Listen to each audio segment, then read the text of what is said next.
यह कहानी है नागिनी हवेली नाम की एक पुरानी विशाल हवेली की, जो एक समय में राजसी ठाट-बाट और भव्यता के लिए प्रसिद्ध हुआ करती थी।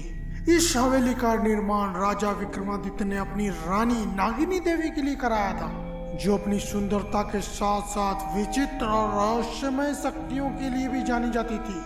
लेकिन एक अनहोनी घटना ने इस हवेली को एक भयानक श्राप में बदल दिया।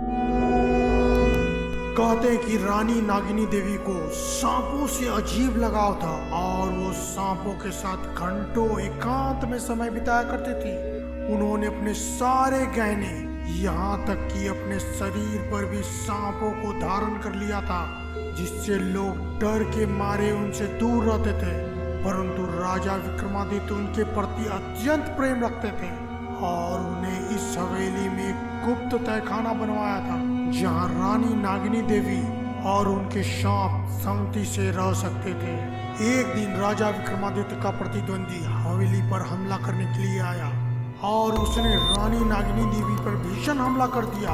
अपनी अंतिम सांसों में रानी ने अपनी शक्तियों से हवेली को श्राप दे दिया। उन्होंने कहा, जो भी व्यक्ति इस हवेली में घुसेगा उसकी आत्मा यहाँ हमेशा के लिए बंद हो जाएगी और वह सांप के रूप में इस हवेली की पहरेदारी करेगा।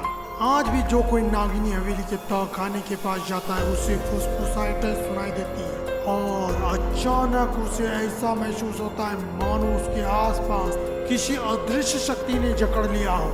ऐसा कहा जाता है कि पूर्णिमा की रात में रानी नागिनी देवी की परछाई अपने प्रिय सांपों के साथ हवेली के गलियारों में घूमती हुई दिखाई भी देती है। यदि कोई व्यक्ति इस दौरान उस परछाई को देख लेता है तो वह भी सांप बनकर उसी तहखाने का हिस्सा बन जाता है। इस हवेली की दीवारों में दर्द, गुस्सा और श्राप की सिसकाइयां आज भी कैद है। कहते हैं कि वहां जाने वाले कुछ लोगों ने सांप से भरे तहखाने में अद्भुत रोशनी देखी है, लेकिन उस रोशनी के करीब जाने का साहस आज तक कोई नहीं कर पाया है। तो दोस्तों, आपको ये कहानी कैसी लगी हमें कमेंट बॉक्स में जरूर बताएं और आप अपने इस प्यारे चैनल